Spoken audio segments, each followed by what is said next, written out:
Je m'appelle Samir et j'ai 20 ans, cette histoire que je m'apprête à vous raconter est celle d'un amour interdit, une passion que je n'aurais jamais imaginé possible.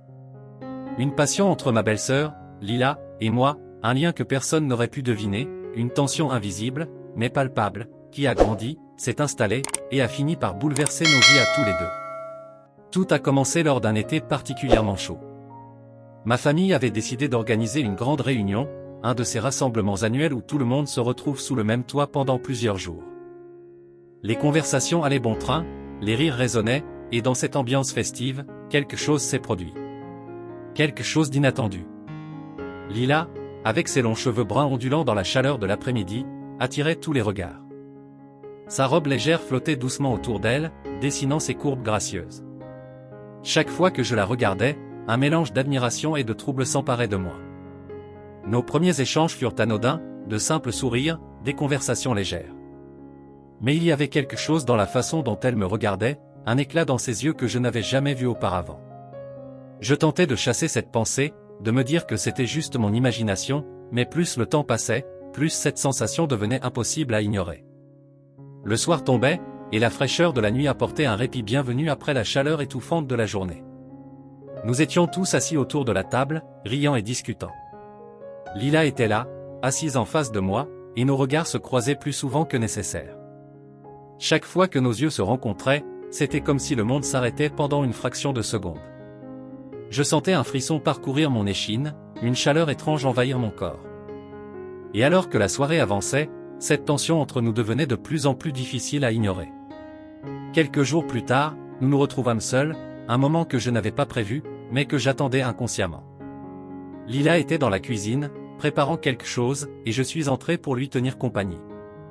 Nous avons échangé quelques mots, des banalités, mais il y avait dans l'air une certaine lourdeur, une tension silencieuse que nous n'osions pas encore aborder. Elle se tenait près de l'évier, et je me suis approché d'elle, sans savoir vraiment pourquoi. Ma main a frôlé la sienne. Un geste innocent, en apparence, mais qui provoqua une décharge électrique à travers tout mon corps. Lila tourna la tête vers moi, et dans son regard, je vis quelque chose d'irrésistible, une invitation silencieuse, un désir contenu. Mon cœur battait la chamade, et je me surpris à approcher encore davantage. « Samir » murmura-t-elle doucement, sa voix tremblante d'émotion. J'étais si proche d'elle à présent que je pouvais sentir son souffle chaud sur ma peau, le parfum délicat de sa peau qui emplissait mes narines.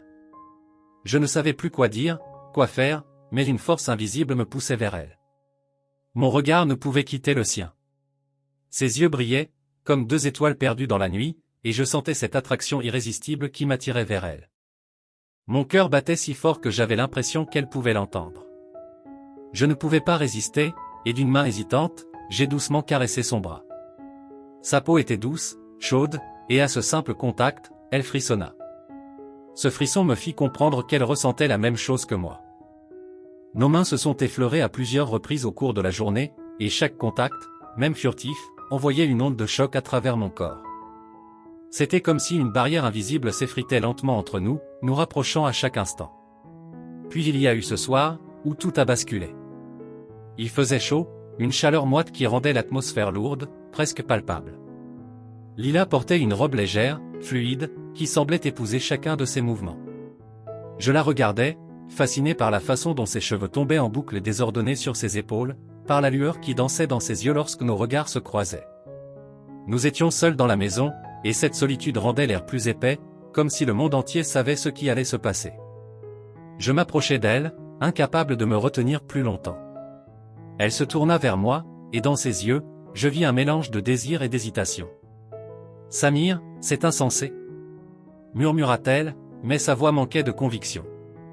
Je me rapprochai encore, jusqu'à ce que nos corps soient presque collés l'un à l'autre. Je sentais sa chaleur, la douceur de sa peau sous mes doigts alors que je frôlais son bras. Je posai ma main sur sa joue, caressant doucement sa peau de mes doigts tremblants.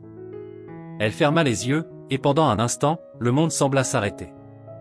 Mon pouce traça lentement la ligne de sa mâchoire, descendant jusqu'à son cou. Je pouvais sentir son souffle rapide, son cœur battant aussi fort que le mien. J'étais perdu dans ce moment, dans cette connexion que je ne pouvais plus ignorer. Nos lèvres se sont enfin rencontrées, lentement d'abord, comme une exploration hésitante, mais la passion refoulée pendant tant de jours s'enflamma rapidement. Le baiser devint plus intense, plus pressant, et chaque sensation, chaque mouvement était amplifié. Ses mains se sont agrippées à ma chemise, tirant doucement pour m'attirer plus près d'elle. Je pouvais sentir la chaleur de son corps, la douceur de sa peau contre la mienne, et c'était comme si tout mon être brûlait d'un désir inextinguible. À cet instant, il n'y avait plus que nous, perdus dans cet échange de passion. Mais alors que nous nous abandonnions à nos émotions, une pensée me traversa l'esprit. Je réalisais ce que nous étions en train de faire, l'interdit que nous étions en train de franchir. Lila, elle aussi, sembla réaliser cela. Elle se recula légèrement, ses yeux remplis de confusion et de regret. « Samir, on ne peut pas » murmura-t-elle, les larmes menaçant de couler. Je la pris dans mes bras, mon cœur lourd de culpabilité. Nous restâmes ainsi, enlacés dans un silence lourd de sens. La réalité de notre situation nous rattrapa, nous forçant à affronter les conséquences de nos actes. Nous savions tous les deux que ce que nous avions partagé ce soir-là ne pourrait jamais être.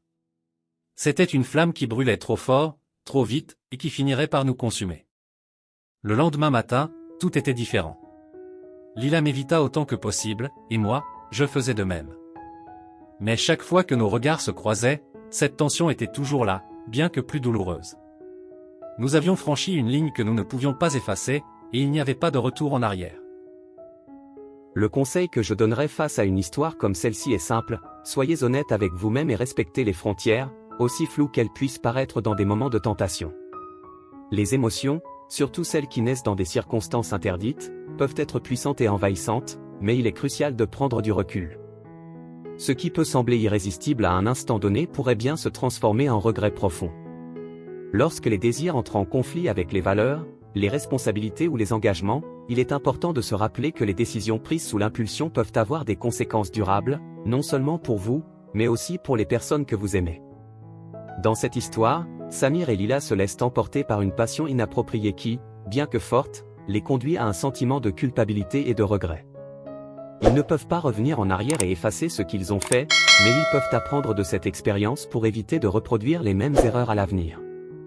La morale de cette histoire est donc que la passion et le désir ne doivent jamais prendre le dessus sur le respect des autres et des engagements pris.